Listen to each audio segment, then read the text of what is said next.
Hello, good morning mga Lodi. Andito tayo sa hagdanan ng Cathedral. Taas yan. Papuntang simbahan. Alam nyo, minsan Lodi, napapatanong din ako sa sarili ko pag minsan. Lalong-lalo na pag may mga problema tayo.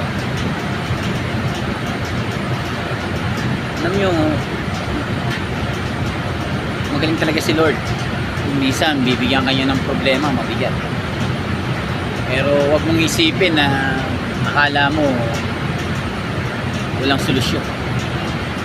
Kaya tayo binibigyan ng problema ng Panginoon, hindi para sumuko, para lumaban sa buhay, para lalo tayong tumigas sa buhay,